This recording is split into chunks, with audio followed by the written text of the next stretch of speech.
Hello, everyone, and welcome to the Stephen King Cast, one man's musings on the works of Stephen King.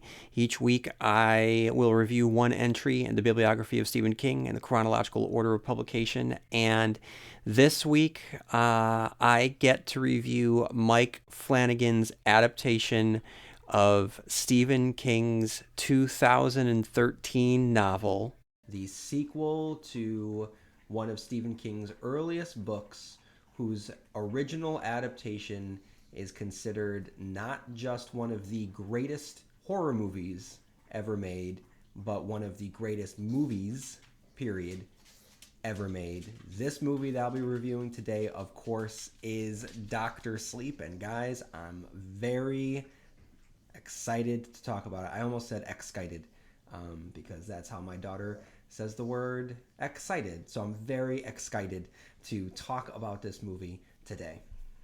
This is when I read listener email or iTunes reviews or get into Stephen King news. I'm not doing any of that. I am just jumping right into the Wikipedia summary, so I have a basis upon which I can build my analysis. So let's get into this, guys. Dr. Sleep from Wikipedia. In 1980, sometime after escaping the Overlook Hotel and nearly escaping the attempt on their lives by Jack Torrance, Danny Torrance and his mother Wendy live in Florida. Scarred by his experiences at the hotel, Danny is haunted by one of its ghosts, the rotting woman of room 237. Through The Shining, the ghost of Dick Halloran teaches him to lock such ghosts in imaginary boxes in his mind. Meanwhile, a cult of quasi-immortal vampires known as the True Knot, led by Rose the Hat, feed on steam, produced in the dying moments of people with the Shining ability to slow their aging. In 2011, Danny, now going by Dan, is still traumatized by his time at the Overlook and has become an alcoholic to suppress his shining. He moves to a small town and befriends Billy Freeman, who gets him a job and becomes his AA sponsor. Dan begins to rehabilitate and soon finds a job at a hospice where there is a cat who goes to patients who are dying. Danny uses his shining to comfort dying patients who give him the nickname Dr. Sleep. He also begins receiving telepathic communications from Abra Stone, a young girl whose shining is even more powerful than his. Meanwhile, Rose recruits a teenager named Snakebite Andy into her cult, and after observing her ability to telepathically control people. In 2019, the True Knot are starving. They abduct a young boy named Bradley and torture him to death to extract as much steam as they can. A teenage Abra senses the event, and her distress alerts both Dan and Rose. Rose sets her sights on Abra, planning to extract her steam to sustain the cult. Realizing that Rose is after her, Abra visits Dan and says that she can track the cult if she can touch Bradley's baseball glove, but Dan insists that she stays away and avoids drawing attention to herself. That night, Rose enters her astral form and successfully enters Abra's mind. However, Abra easily retaliates by entering Rose's mind and injuring her hand. Wounded, Rose returns to her body and sends the True Knot to capture Abra. The cat leads Dan to an empty room where he has another visit from Halloran, who instructs him to protect Abra. Dan tells Billy about The Shining, and they travel to the murder scene and exhume Bradley's body to retrieve his glove. They then go to Abra's house, where they recruit her father and Dave and devise a plan. Their father, Dave, and devise a plan. Using an astral projection of Abra as bait, Dan and Billy lure the cult members out and shoot most of them dead, although Snakebite Andy telepathically manipulates Billy into killing himself before she dies. Rose's lover, Crow Daddy, kills Dave and abducts Abra, drugging her to suppress her shine. Dan communicates with Abra, who allows him to possess her temporarily and force Crow Daddy to crash his car, killing him and freeing Abra. While Dan and Abra reunite, Rose consumes the cult members' remaining stockpile of steam, healing her wounds and vowing revenge for their deaths. Dan decides to return to the abandoned Overlook, believing it will be as dangerous for Rose as it is for him and Abra. He starts up the hotel's boiler and explores the building, awakening it as in the process. Dan revisits the rooms where his father, Jack, influenced by the Overlook, attempted to murder him and Wendy. At the hotel bar, Dan is offered whiskey by Lloyd, a bartending ghost who resembles his father. They both discuss what drives a person to alcoholism, the ghosts of the past, and troubles of the present, while alcohol becomes the medicine. Lloyd insists Dan take the drink, but he refuses. Once Rose arrives at the hotel, Dan and Abra confront her by pulling her into the astral plane in the form of the Overlook's hedge maze. After a failed attempt to trap her in one of the boxes, Dan instructs Abra to flee before being overpowered by Rose. As she drains his steam, Dan releases the Overlook's ghost from his boxes, who surround and kill Rose. However, the ghosts possess Dan, who begin to hunt for Abra. When she manages to momentarily free him, he tells her to flee the hotel. Struggling with possession, Dan returns to the boiler room, which becomes engulfed in flames. In his last moment, Dan sees a vision of himself as a child being embraced by his mother, Wendy. Abra watches helplessly as the hotel burns down. Sometime later, Abra talks to Dan's spirit, assuring each other that they will both be okay before he disappears. Abra's mother, Lucy, adjusts to her daughter's powers, including a communication from the spirit of her deceased husband. Abra is confronted by the ghost of the rotting woman from the Overlook and prepares to lock up the ghost just as Danny did. Okay, guys, so let's review the movie. So when I left the theater last night, I just kind of stayed against the wall while my wife went to the bathroom, and I just listened to people and their reaction as they left. And I saw some people shaking their heads. I saw some people talking about it not being scary. And then online, over the last week since it's been out, I've seen that there was a lot of people who liked this movie that didn't like the book. And of course, it really underperformed at the box office. So I was just looking at all different reactions from people regarding this movie, from in person, seeing how they felt when they left the theater. Online, the thoughts of the movie have been generally positive. And then, unfortunately, that all of this didn't really lead to a big slam dunk at the box office, which isn't it's not an indicator of whether a movie is good or not. But I am saddened that Mike Flanagan wasn't able to celebrate this movie the way that I would have liked for him to, because what he managed to do here,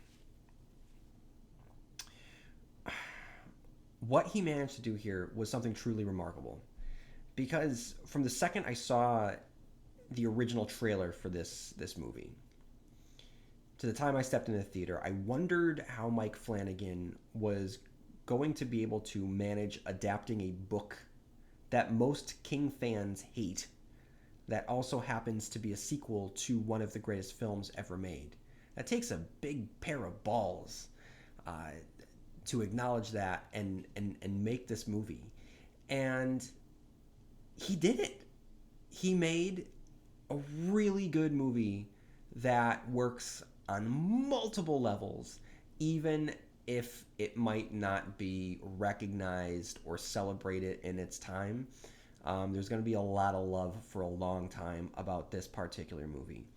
And he was able to give us something of quality by not mimicking Kubrick. He really was his own visionary. He stayed true to what makes his stories work. And if anyone has ever seen a Mike Flanagan original story or something that he has adapted based on previous work, I mean, he's got the goods. Whether it's Oculus or Hush or The Haunting of Hill House, which I think is just his. You can watch The Haunting of Hill House, and then if you had known that he was going to do a sequel to The Shining and never saw anything that he had done before, and then watched The Haunting of Hill House, you can say, okay, yeah, no, I can see that. I can see why he would be the guy for that, because The Haunting of Hill House really is, as much as Doctor Sleep is a sequel and a companion piece to The Shining, it also pairs very, very nicely to The Haunting of Hill House.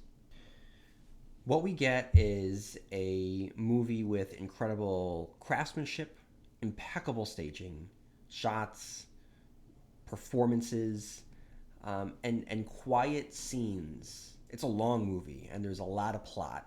that drives this story forward.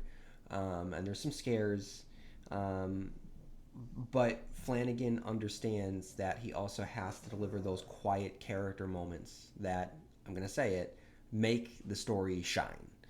Um, and I'm thinking specifically of the scenes of Ewan McGregor as Danny, as Doctor Sleep, the titular character, but the persona that he takes on as the orderly in the hospice.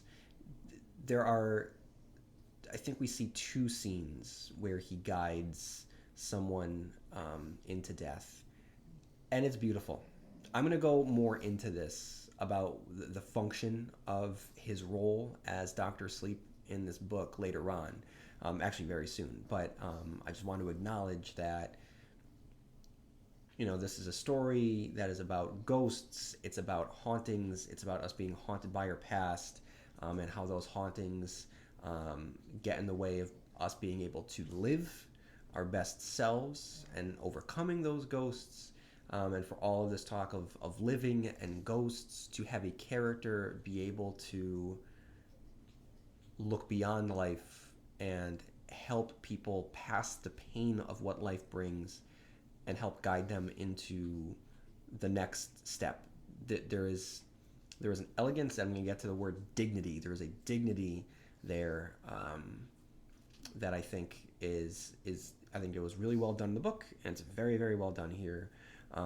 Part because Flanagan knows how to let his actors just act, and McGregor's tenderness in these scenes really sells his role as Dr. Sleep. So I just spent a couple minutes talking about how beautiful these quiet moments are as character beats and thematic beats to the overall story. But let's get back to the fact that this is a story that is the sequel. I don't like using that word either. I don't consider it a sequel. I consider it a companion piece. That's how I've been referring it to people. This is a companion piece. So this is a companion piece to one of the scariest movies ever made. And while it's not soul-splittingly terrifying the way The Shining is, The Shining is the Kubrick version of The Shining is a tonal nightmare from sound, from the sound, the music, the images, everything that Kubrick did. He washes. It's a dark tonal poem that just washes over you. So it's not that. This movie is not that movie. But even though it isn't, I do need to give Mike Flanagan credit here, because there are scenes that are incredibly unsettling. So when Mrs. Massey lurches out of the abyssal blackness of room 237 at the beginning of this movie, that's really creepy. It's really, really well done. For our first introduction to the True Knot, when Violet is abducted, when Rose the Hat has lured her down and is keeping her distracted, and one by one the spaces between the trees start to get filled by the unmoving members of the True Knot. It's very, very creepy. And then there's the death of Bradley Trevor, which is one of the most upsetting things that I've seen on screen in a long time.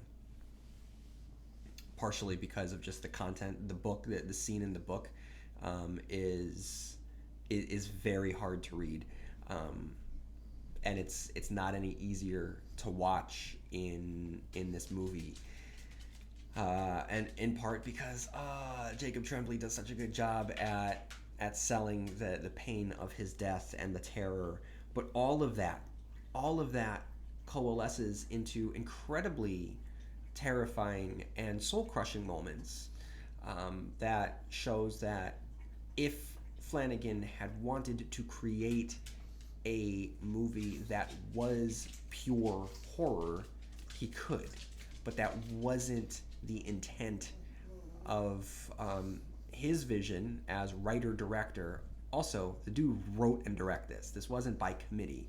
And the fact that Warner Brothers gave him they just stepped aside and they let him do this knowing that they were giving him the reins to an incredibly profitable IP based on iconography of, like I said, one of the most famous movies ever made. That's a big sign of good faith that Warner Brothers had in one of their creative talents, and it was warranted. Warranted. This man knows how to write for film, and he knows how to make that film, and he knows how to work with his actors, and it works really, really well. So I should say right now that if you want like really deep thoughts on this, on Doctor Sleep, um, you should check out my last episode in which I re-released my review of the book. And because for the most part this movie is very similar to the book, a lot of my thoughts from the book are applicable to the movie, and actually you're able to get a good understanding of things that I'm not going to talk about as much in here, like the true knot, and why they function the way that they do. So just if I would I would say this: I would recommend that you check out Doctor Sleep, my review of the book. I published it a few years ago, but I republished it last week because I knew that the movie was coming out. So if you haven't listened to that review, or if you have listened to it but haven't listened to it in a while, you should check it out because it's a good encapsulation of what makes this story work well. Within it, I acknowledge that it's a story that isn't really beloved by fans, and one of the reasons why it's not beloved by fans is because it is not The Shining, which I don't believe is a reason to dislike something. And what's funny here is that there are a lot of people that did not like the book that liked the movie, and to me that makes me think that they actually liked the book, because up until the very end, the movie is so similar to the book. So if you're liking the movie and you say that you didn't like the book, chances are you actually did like the book. And it's clear here that Mike Flanagan saw what the book was and loved it for what it is, and didn't try to give us something that it was not. Okay, so yes, there are some scary scenes in this movie that are really, really well done that I talked about, but it doesn't have to be scary. That is the thing that makes this story work that well, because it is not meant to be a horror movie. It's going to be cataloged as a horror. It was marketed as a horror. It will be referred to as a horror. It will be judged as a horror. Honestly, I don't know quite what to call it. That's why I just keep calling it a companion piece. It's kind of in its own genre. It's a little bit thriller. And I don't like using thriller as a highbrow version of horror, but I guess you can call it horror. I mean, horror encapsulates so much, but it's not what you would consider your traditional horror to be. Because the function of this story, it is designed to be the inversion of The Shining in every conceivable way. So here's where we get to the real nitty-gritty of what Doctor Sleep is. And what it is it cannot function without our knowledge of The Shining. But I really commend first Stephen King and Mike Flanagan for not giving into temptation and just giving us a recreation of the thing that we liked the first time around, and instead give us something that speaks to the original, that plays off the original, and in this case, zigs where the original zagged. So let's think about this. The first book is defined by the claustrophobia that comes from three characters confined in one particular setting. Okay, that is the conflict of The Shining. Here in Doctor Sleep, we don't have that isolation. We have the opposite. We have the entirety of the open roads of the United States of America. We have Ohio. we have New Hampshire, we have Colorado, we have Florida. It opens up the world, whereas the original was defined by a very claustrophobic, centralized location. This one is defined by the open road and an open America where dangers can lurk on any street and down the road just out of sight. Okay? So there's that. The Shining was defined by tragedy. It is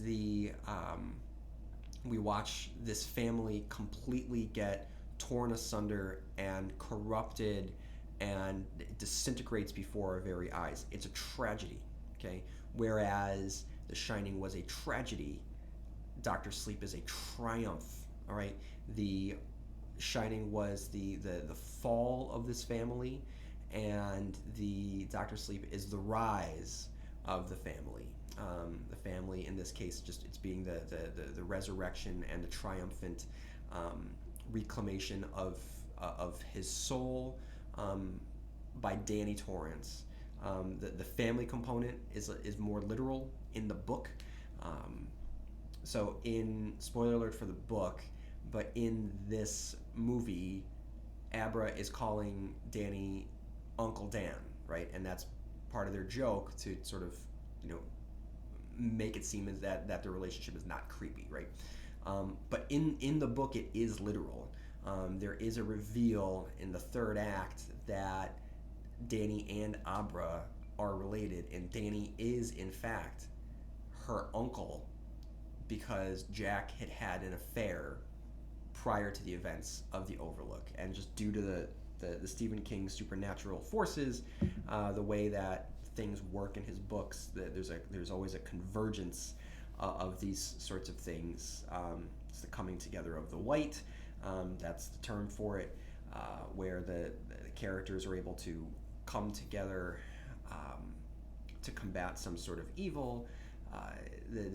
So in the book, when I say that the Shining was about the destruction and the ruination of this family, and Doctor Sleep is the rise of this family, it's very literal, because Danny lost his family in the first book, and then he's been able to resurrect his family in a healthy way in the companion piece sequel.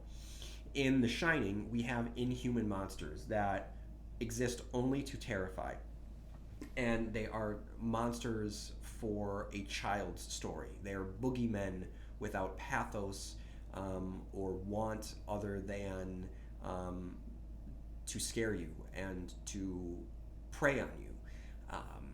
So the fact that Danny was a child in The Shining, it speaks to those childhood fears.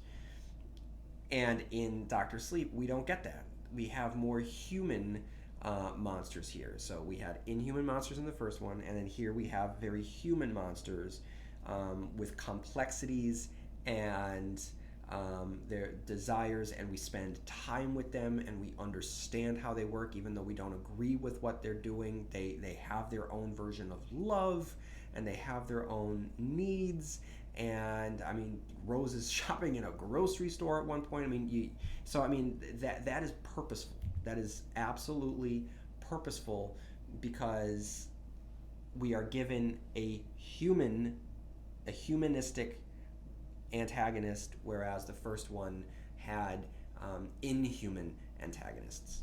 Okay, in the first one, you see, there's a lot of this. In the first one, we had our three characters who were hunted and preyed upon by these villainous monsters.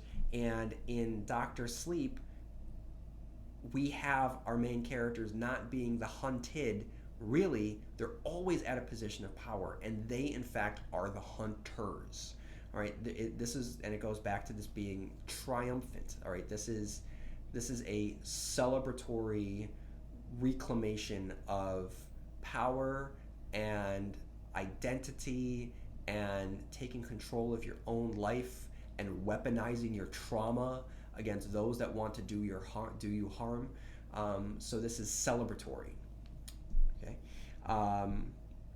Then in the Shining, with with the character of Jack Torrance, especially from the movie. This is about the person that you should trust the most, okay, doing the most harm to you, trying to kill you, all right? That's The Shining. And here in Doctor Sleep, you have strangers who will surround you to save you, right? It's all about people who are not family coming together to save each other, to save Danny, to save a little girl. And then, of course, there's the alcoholism of it all. So in The Shining, we have Dan who succumbs to his alcoholism and the consequences that come from that and the horror that springs from that. And then here, on the flip side of things, we have Danny who is able to successfully combat the alcoholism, and we have the flip side of the redemption that comes from that. So, like I said, this is a story that purposefully zigs where The Shining zagged. And there's nothing wrong with that. In fact, it's very bold that first Stephen King and then Mike Flanagan go ahead with this. I would say it's even more bold for Mike Flanagan because he approached this with understanding that in the fan community and the public reception around Doctor Sleep, while being a bestseller, obviously, is not really beloved. And I'm sure that there was pressure to make it more like The Shining, but in doing so, it would lose sight of what Doctor Sleep is and the function of Doctor Sleep and why it's necessary for this story to play out the way that it does in a way that is completely opposite. But I think that I just should take a moment to discuss how this is the heart of the movie, this and the trauma of the events that occurred within The Shining for Danny and what that means for Danny in the present, and that expresses itself through him battling the literalization of the ghosts of his past through alcoholism, through rage, the same ghosts that haunted his father, right? So alcoholism is woven into the DNA of this story through Danny battling the ghost of his father, becoming, stepping into the role of his father, in the early portions of the story before finally putting that ghost to rest, so to speak.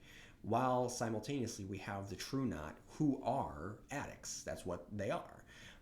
That is also a sign of just good storytelling, and this is why I like the we spend so much time with them, and this is why it's important for them to not just be inhuman ghosts that we don't get to, I'm fine with not spending time with Horace Derwent or the twins, or knowing what the twins are doing when they're not haunting the hallways, right? Like I don't need that.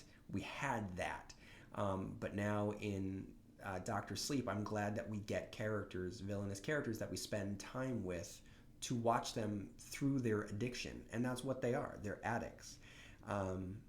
So I like that we have the duality and these foils for one another. Someone that's been able to beat his addiction to reclaim his soul, and then the others who have given up their soul to constantly chase their addiction. And one is defined by dignity and the other is undignified. So Danny has grace and dignity about him because he's been able to make these changes to be a better person, and in doing so, he's able to help spread that dignity and give people that dignified death. Whereas the True Knot, when Danny is able to ease people into death, these are people that are defined by torturing people to death in order for them to continue their lives. So one is about the acceptance of death, and the other one is about the undignified quality that comes from pushing death off as long as you can, and sort of lying to yourself about it. So again, we have wonderful foiling going on here. So some people have referred to this as the X-Men in the Stephen King world. And I don't know. I think that the description is a little too cute but there are some comparisons, I guess, that can be made. So this is the reason I say that is because I did want to talk a moment about a scene that literally took my breath away. I thought it was so well done, and that was when Rose went into Abra's mind, and she started to project herself, and she was backlit against the stars, and then she was flying, but it was vertical, and she was flying. She was approaching the clouds, but it looked like she was flying up, and the heartbeat sound was occurring. It was this incredibly immersive experience that, wow, that I just, that to me was just, it was not what I had seen from Mike Flanagan before, but he was able to give us something that was very abstract. So one thing that happens in King's books a lot is these mental moments, whether it be Susanna in the Dogen in Song of Susanna, or what else do we have? We have Jonesy in Dreamcatcher. He has this mental space for himself. So King is always able to create these mental locations that take place within someone's mind to provide the reader an understanding of what's occurring, something that you can grasp. And what Mike Flanagan did here was he was able to do this in a way that was truthful, and somehow not make it cheesy, because you always run the risk of when you're visualizing something like this, it can take the reader out. But I thought that this was so well done. I really have to give him credit. Now, I think it was last week or the week before, whatever one of my previous episodes were post it chapter 2, one of the listeners asked me what I would, I talked about how I wasn't happy with the conclusion of it chapter 2, and how it kind of shied away from really getting into the ritual of Chud and what I would have done with the ritual of Chud. Well, my answer now is to just ask Mike Flanagan, because I feel that Mike Flanagan probably would be able to give us something closer to what the ritual of Chud was in the book, and be able to make it thrilling and tactile while also being spiritual and existential. All of that in Doctor Sleep, the way that it went down. Actually, all of the mental components, from the boxes in the Hedgemaids, to Rose getting knocked out by Abra and going flying through the clouds, then being thrown back into her body, which then goes flying off the top of the Winnebago. Like there is such a physicality to it in a way that I didn't expect. I want to watch the movie again just for that scene, because that scene was dope. Okay, so I know that this review is kind of a lot of loose thoughts, which is fine. And so I want to get onto some more loose thoughts right now, which is the fact that Mike Flanagan had to adapt a book that was a sequel to a book whose movie, to which this is also a sequel, was radically different from the original book. And somehow Flanagan manages to successfully merge all three of these different stories in a way that is admirable and a miracle in its own way. So let's talk about the ending to The Shining, the book. In the book, the hotel blows up. Okay, so that's a pretty big deviation from what we are given in the movie of The Shining. So in the book, it blows up, and Dick lives. Jack redeems himself. He saves his soul. So I'll talk about Jack in a little bit, but let's talk about Dick Halloran here. So when Dick shows up in Doctor Sleep, the book, at least at first, he's alive. Dick winds up dying off page at one point, and I'm glad that we don't see it. It really just illustrates when Danny is just being an alcoholic, loser, nomadic lifestyle. He's just given up all relationships and earthly attachments, and he doesn't have a grand goodbye with Dick. But Dick does play a role in Doctor Sleep. He does give Danny that pep talk in the beginning of the story when Danny is still a child in the aftermath of the Overlook. Except it's not Wendy who's calling on Dick to help him out here because the character had died in the movie. It makes sense to just have this character speak to Danny as a ghost, a friendly ghost.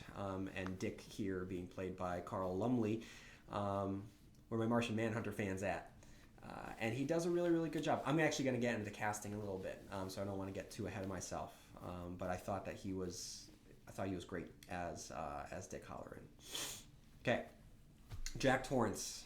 And again, I'm going to talk about Jack in more detail later. But the problem that Flanagan faced here was that the book Jack and the movie Jack are completely different characters, and their function in each story that they exist within creates a different relationship for Danny.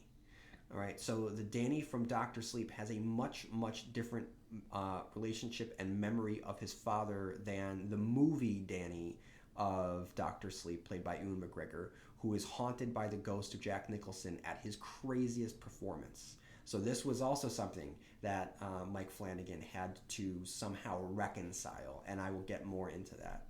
And another thing that he had to reconcile was the iconography of all of this. To craft a movie in the shadow of Kubrick's movie that has Jack Nicholson in it, that has Shelley Duvall in it, that has Scatman Carruthers in it, that has the twins, that has Horace Derwent and Lloyd.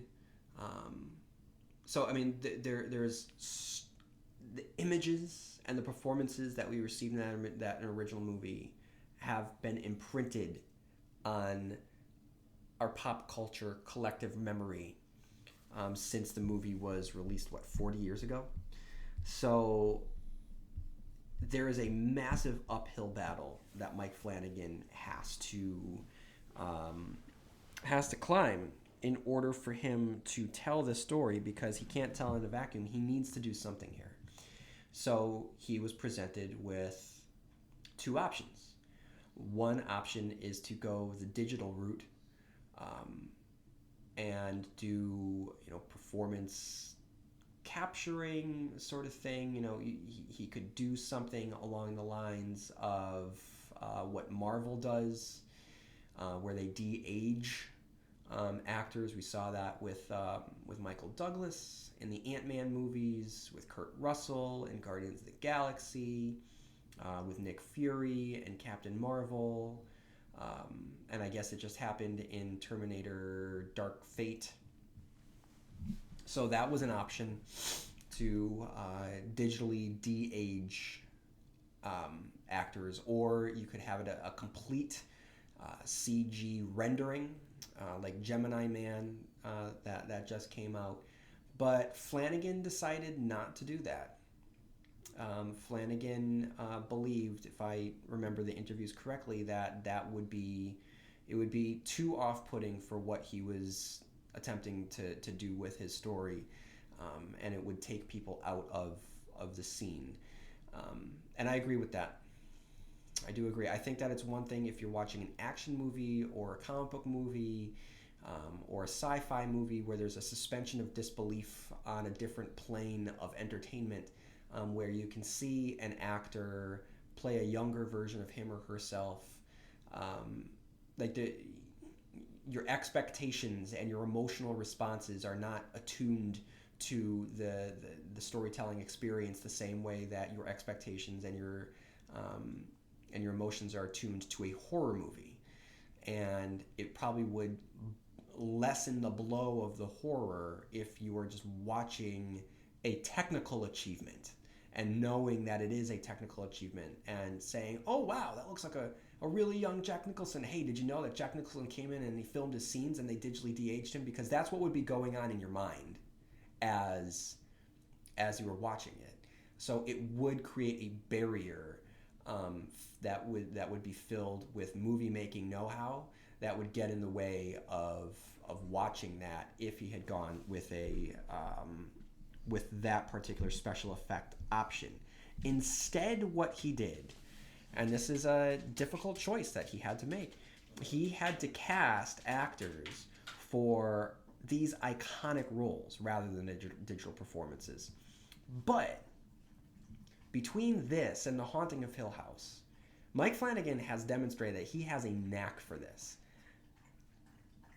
Whether it be the all of the actresses that he got to play Carla Gugino's daughters in the Haunting of Hill House, how they all in some way kind of physically resemble her, but they also are able to bring great performances as well. So it's not just casting for looks.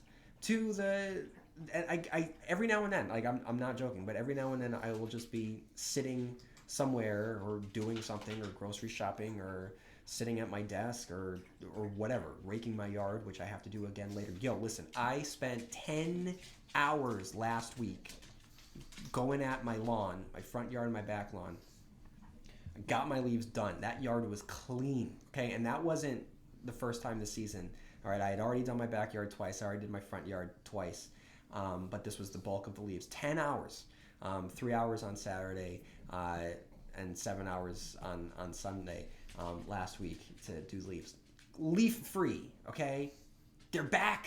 Okay, not as bad as they were, but I'm looking out at my yard and there's more. There's more. So I have to go back out there because I want to enter the winter season with a leaf-free lawn. I just want to give my future spring self the gift of not having to do spring cleanup. Anyway, as I was saying, that I will just be living my life, whether I'm raking leaves or mowing over the leaves or dousing my lawn in gasoline and burning the leaves, or washing dishes or whatever. But like every now and then I will just stop and I'll think to myself and marvel at the casting that we got in The Haunting of Hill House when Henry Thomas and Tim Hutton played the same character at 2 different ages. That was such thoughtful casting to have 2 actors that look similar, that can give the same kind of type of performance, that have that quiet empathy that both of them have.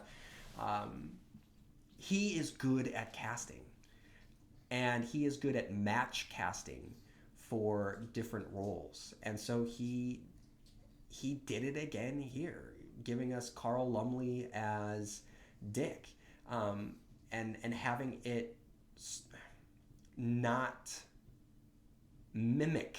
That's another thing that he is able to do, is he's able to cast and not have mimicry. And that was important here, that we couldn't get too lost in actors just doing what previous actors had done, which I don't want to do put something down to raise something up. I really try to avoid that, but I think that the comparison is apt right now, and it's no fault of the actress, but we have actors here who are in some way reminiscent of the actors that originally existed in The Shining, but they're allowed to give their own performances without mimicking. And then in Castle Rock, we have Lizzie Kaplan, who's doing like a Kathy Bates impersonation, and it makes me uncomfortable, and it takes me out of it. But here we have, and what I liked, what we have with the actors being able to give their own versions, is there is though we don't spend a lot of time with her, there is sort of a redemption for the Wendy Torrance character, who famously in The Shining, the movie, that performance is, it's perfect for the movie, but there is a helplessness with that character that is completely different from the book character, who is a strong woman. And we get a sense that this Wendy in this movie is a really good combination of the book Wendy that we never got to see and the iconic Shelley Duvall performance. So it's a good merging of these two. I spoke about um,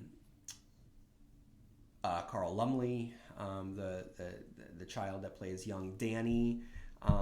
What he does well is, again, like it's the understanding of the function of the story that you're telling. So Stanley Kubrick created a movie that was just this tonal assault, that just wrapped this strange unreality around you. So the child who played Danny um, played someone that is just constantly reacting in these horrible sort of dream logic ways, and the actor who's playing Danny here has to reflect that, but at the same time kind of function more as like a child living in the real world, and we get that.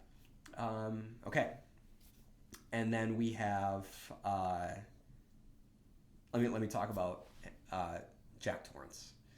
I didn't know what they were going to do going into this movie. I didn't know, like, at one point on Twitter, I think I said something about, like, are they going to digitally insert Jack Nicholson or something? They didn't, and I'm glad that they didn't. That, like I said, for all the reasons I just said, that would not have been the right decision.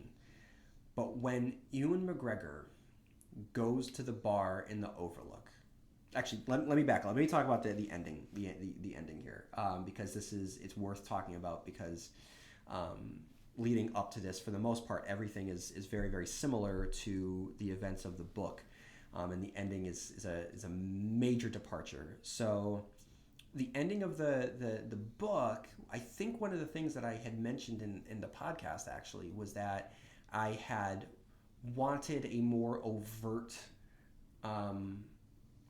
nod to The Shining. As much as I liked the Doctor Sleep for zigging where The Shining zagged, there's still a fan in me that wanted some kind of showdown with the Overlook, which we weren't able to get because the Overlook had blown up, and I had suggested some sort of Danny using his shine with Abra to create like an astral version of the Overlook populated by the ghosts.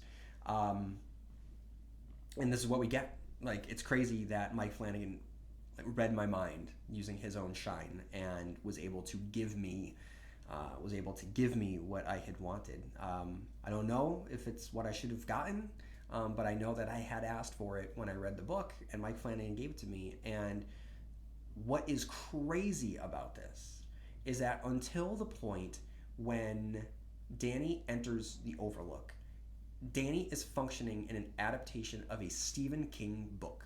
It feels like a Stephen King story, especially new Stephen King, in the last decade or so, last actually 15 years or so. It feels like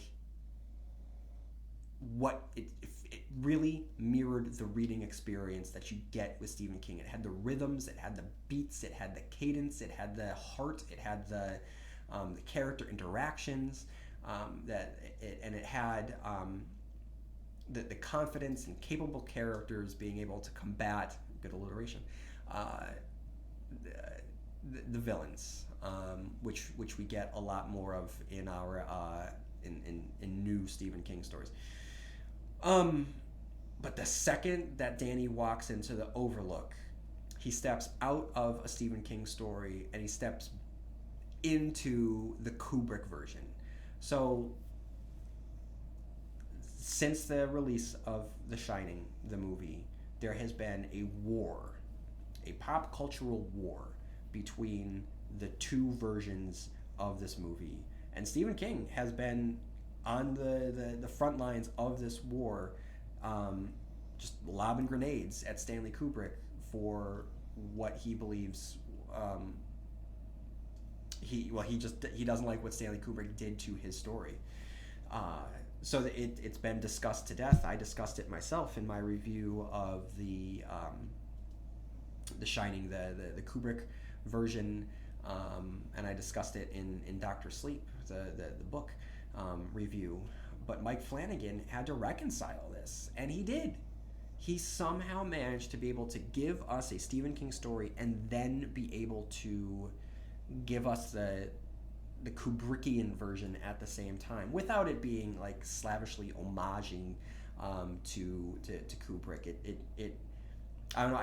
The mileage might vary from viewer to viewer, whether or not it's a jarring adjustment or whether it's a seamless piecing together of the two different styles and the two different stories. But for me at this point, the story starts hitting on another level because he literally is stepping into the world of someone else, and that's actualized within the movie when Danny is stepping into the Overlook. And again, so this is kind of where I take my critic hat off and just put my fan hat on, and it's just so cool to see him walking through these hallways and the lights are starting to come on and he has to wake it up. And again, I had spoken earlier of weaponizing trauma, and I think that there is something about that, to take the thing that harmed you the most and then turn it and put it back on someone that wants to do you harm. In a fictional world, there is validation and there's redemption in there. In a real world, I don't know if there is. So I'm not saying that is healthy or therapeutic. I'm just saying in the story that's being told of redemption, it does allow for some level of celebration. So yeah, it just becomes a crazy Kubrickian experience when he starts walking down the hallways. And yes, we get to visit these famous moments from the movie as the Overlook is waking up. And then he goes to the bar.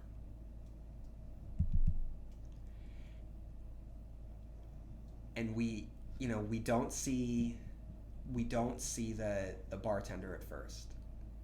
And I'm thinking at first that it's just Lloyd. That's who I thought it was going to be. But then the way that Danny is having the conversation, his pronoun starts to change. He starts to refer less abstractly and more directly to the bartender. And I start to realize that he is talking to the ghost of his father. And then there's this level of anticipation with me as a viewer, like, oh my God, what are we about to get? What is about to happen here? And the pan back reveal of Henry Thomas as Jack Torrance, I thought was so clever. Okay, and I love how Henry Thomas is just the MVP, the stealth MVP of Mike Flanagan stories in terms of casting. But it made perfect sense to do it the way that he did, because we had seen, as established in the Kubrick film, there's a doppelganger, dreamlike unreality of identity where characters are characters but not the characters they say they are. And we get that here. We get a ghost that may or may not be his father. So if it doesn't quite look like Jack Nicholson, that's okay. That is okay, because it could be a couple things. It could be that the memory that Danny has of his father is not that crisp anymore. So the Overlook, if the Overlook is trying to use the memory of his father against him, it would stand to reason that it's not an exact lookalike. Or you could say that it is the ghost of Jack Torrance, but it's the ghost of Jack Torrance sort of merged with the thing that corrupted him in the first place, which was alcohol. Therefore, he's kind of the bartender at the same time. So that doubling and that blurring of identity, it works on multiple levels, and I really, really admire the decision-making by Mike Flanagan to do that.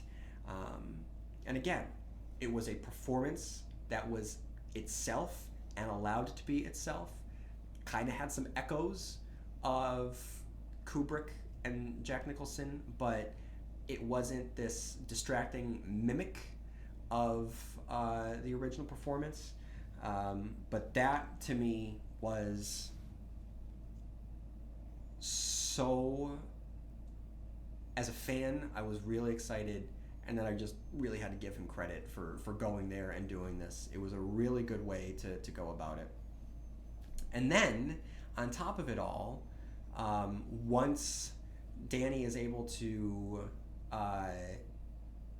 defeat Rose the Hat, again weaponizing his trauma and unleashing the ghosts, which is a I had said this in my review of Doctor Sleep, but it's a very Jurassic World moment where the T-Rex from the original movie is able to come out and save the day. So our villains, the monsters of the first movie, are able to dispatch the monster of the new movie, but at the expense of Dan's soul, right? So this is a major departure from the book. And what Mike Flanagan does here, which is crazy, is in his adaptation of Doctor Sleep, creating a new movie that is both merging Doctor Sleep, the book, with Stanley Kubrick's The Shining. He gives us the ending to Stephen King's The Shining, in which Jack, when he was possessed by the Overlook, and it was a possession here. In the Kubrick's version, it's different. It's just like his soul has been chipped away and corrupted. You don't really get the sense of possession. You just feel like finally, like the tethers to his humanity were just completely dissolved by the acid in the hotel. Whereas in the book, the man is constantly assaulted and barraged by these ghosts and the temptation, and finally his defenses are weakened and he is filled up with the ghosts and the evil from the Overlook. He is possessed. There is a possession there, and in the end of the book, he is able to fight off that possession long enough to redeem himself and save his family. So Jack is not as much of a monster in the book as he is in the Kubrickian version. And what Flanagan does here is he is able to give, really, he's able to give Stephen King the ending to the story, and he's able to give Danny his book Father's Fate. It just, it to me, like, I was just being like just hit with all of these different, oh my god, here's from the book, oh my god, it's a response to the movie, oh my god, it's 40 years of cultural criticism that's finally being rectified for Stephen King right now. It was just, so maybe that is distracting for some people. It wasn't for me. The problem for me though is I don't know, for me, if giving Danny Jack's ending from the book is appropriate to give to Danny. I don't know if it's an appropriate ending to give to Danny for the Danny character in Doctor Sleep. That's my question. I don't know, because I really liked what Ewan McGregor was doing with this role, and I really like the Danny character. So I don't know if he should die that way. I mean, Jack gets punished. Part of Jack's death is that it's punishment for succumbing to the temptation, for living a life that had been defined by rage and the sins of his past. So if I apply that logic to Danny, there is reason for him to have to die, okay? Because Flanagan did make the decision to include the scene of Danny's rock bottom moment of the one night stand, and the suggestion that his lack of action and his selfishness led to the death of the woman who died from overdose and the child who was not checked on and died from malnourishment, which is horrifying if you think about it, that the final days of this child were locked in a room with his dead mother. The terror and the pain and the vulnerability and the helplessness, the suggestion is awful. And Danny created that. So there is, you can say that, yeah, you know what? Danny did need to, as Dick said, he had to pay his debt. So you can make the argument. I just gotta say that I prefer the ending of the book that is it's hopeful, where Danny has a family. Danny, so again, going back to the inversion, the original book ends with the destruction of the family, and the companion piece ends with the family rising from the ashes. Abra's family is alive. The mother and father have not been killed. Uh, Danny is now a part of their family, and he's going to be a living mentor to Abra. That's hopeful. Here, Abra's going to be fine, but I mean, yeah, like she lost her dad in a very brutal way, and Danny died at the same time. So I don't know. I mean, it makes sense within what we were given in this movie. It's just a question of like whether you like it. Um, it works. It does work. Um, so I can't say that it doesn't work. I kind of wanted Danny to have a happy ending. And I mean, we are given somewhat of a happy ending with him. I mean, he sees the vision of his mother as he burns, and he's able to destroy the Overlook for good. So there is that as well. The Overlook is dead. And then we get to see Abra just being a badass, the way that Danny was. And there's something to be said. I love the idea of these children being able to literally dispatch the ghosts with ease. I just, again, going back to the terror versus the triumph, I love the triumph of that. Okay, so I just want to talk very quickly. I mentioned New King, and I talked about the rhythms and the patterns of watching a Stephen King book, mimicking the experience of reading a Stephen King book. We got it in moments like when Danny was interacting with Billy, and he was talking with John Dalton at the AA meeting. I had a big smile on my face because in the book, this is when the quartet starts to form. Okay, and for those of you who don't know what I'm talking about, Stephen King has based his career on the belief that when you start to surround yourself with others, and you allow yourself to be part of community, that is when you're going to be able to combat whatever the challenge is, right? So we see that in first, we really see that in Salem's Lot, when the people of the town start to form together and trust each other to be able to combat the vampires. I think the biggest one early in his career is The Stand. But the term quartet comes from the Dark Tower, and it's one made from many. It's a family that you create for yourself, and so the inversion of that, of course, is The Shining, where it is that you have a literal family, and what happens when one person retracts from that family, and what happens to the family, and the person is then punished for it. So here we start to get this creation of a quartet. And in Dr. Sleep, the book, it's a very strong quartet that includes Dan and Abra and Billy and John Dalton and Abra's parents and her grandmother. So like everyone just starts working together to take out the true knot. And I was getting like really excited. Oh my God, like, Flanagan's actually going to do this. But we don't really get that. And I understand that for time's sake, that we can't have all these characters. And so Bruce Greenwood, who by the way is a stealth perfect choice for like a Stephen King character. He's now playing a second Stephen King character, and just something about the guy, he is a Stephen King character. So I was excited when he was cast as John Dalton. I was excited to see him in the movie. I would have liked to have seen him more. Unfortunately, we didn't get him.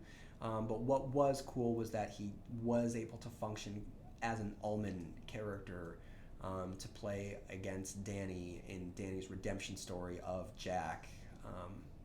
So again, as I said in my Dr. Sleep book review that we have two characters who offer the two Torrances a job opportunity in a mountain town with sobriety. And here we get John Dalton playing that role. Okay, and so now what I want to do, I want to talk a little bit about The True Knot and Rebecca Ferguson and Rose the Hat. So in the book, the True Knot are really pathetic creatures.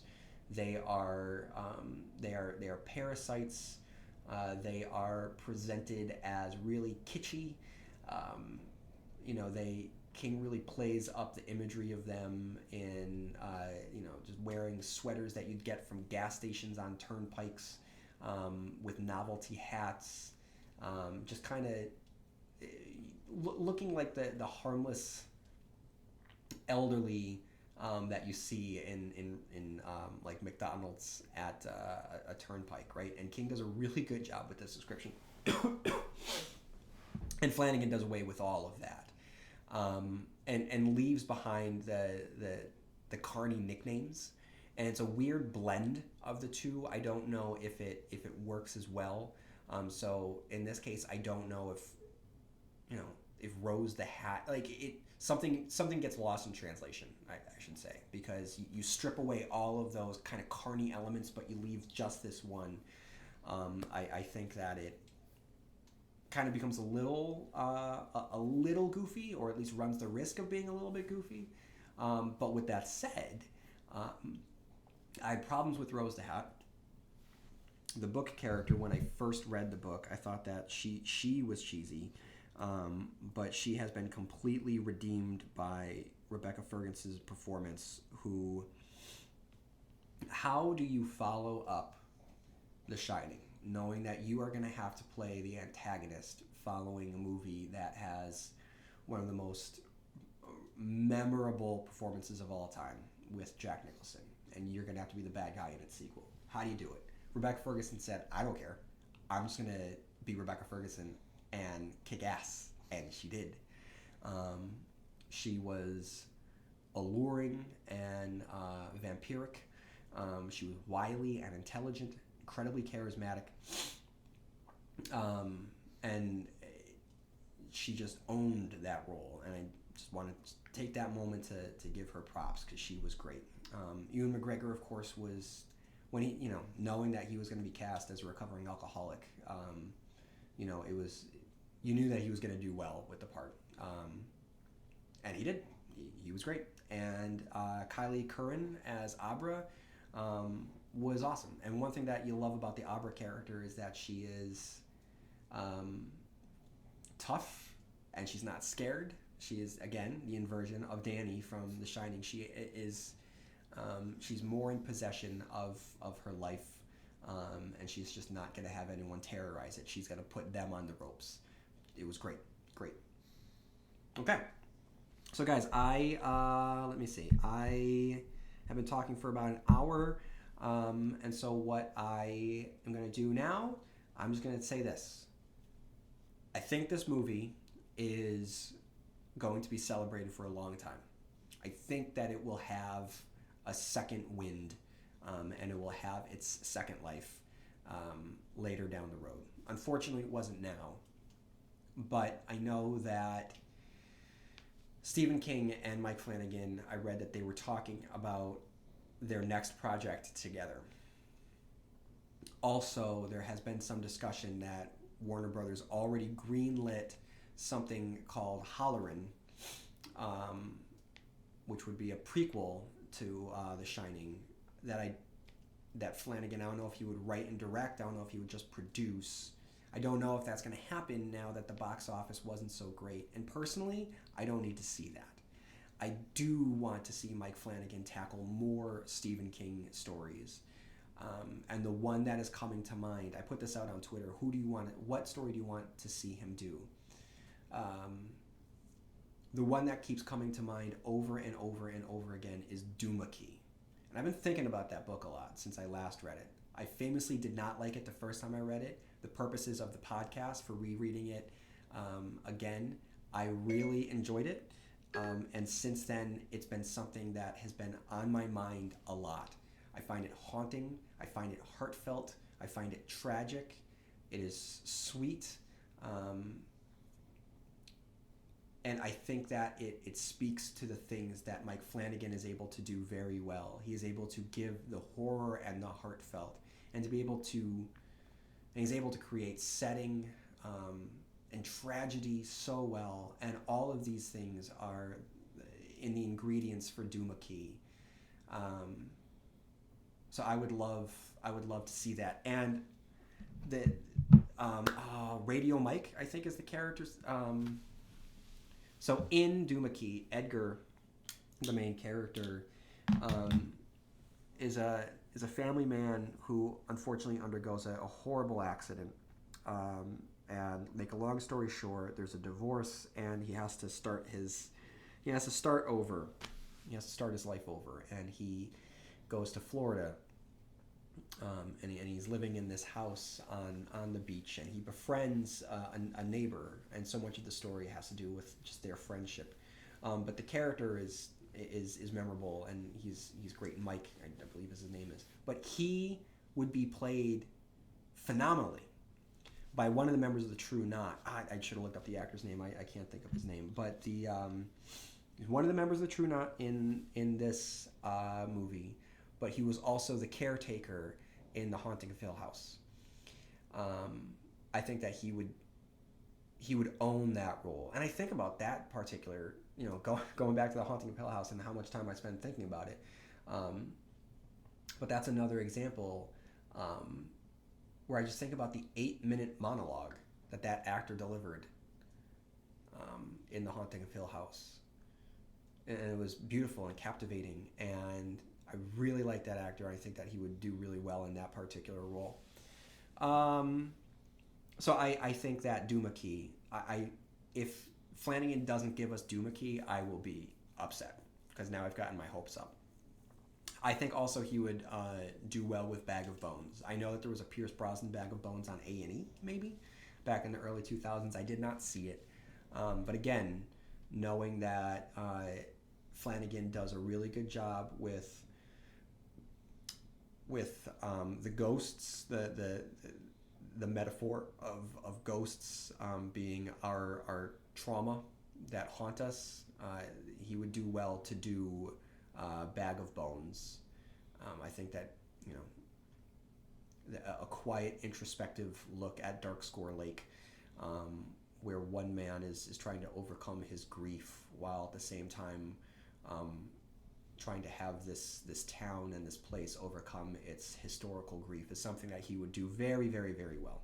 So those are my 2 recommendations for Mike Flanagan. Mike Flanagan, if you were listening to this, please adapt those 2, but do Duma Key first. Another thing is that, I want to see just a good tropical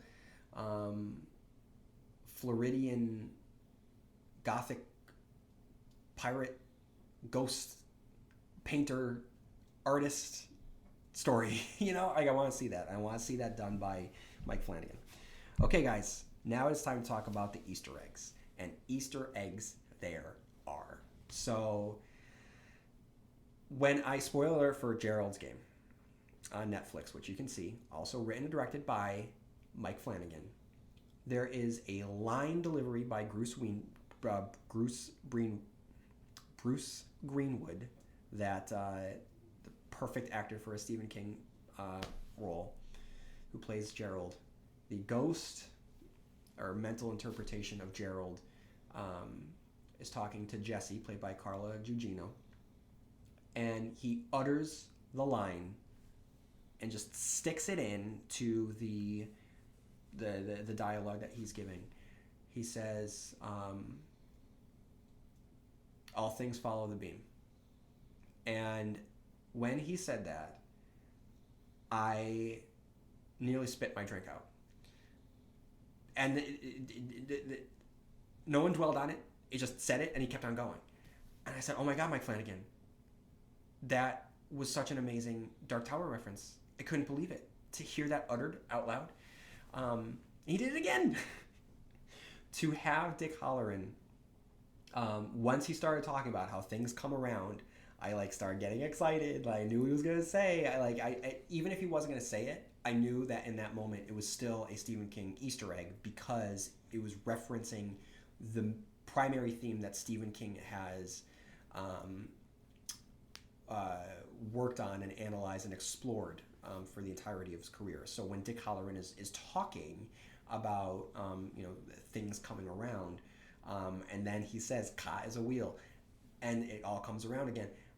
Just to hear him say Ka is a wheel, and audience members aren't going to understand it. I'm not even sure if they're going to pick up on it. All things serve the beam. I'm sorry, I knew that I screwed that up as I said. All things serve the beam. All things serve the beam for him to say that. But yeah, no, when Dick Hallorann said Ka is a wheel, that was such an incredible Easter egg. So slick. Also, the Lamerck Corporation.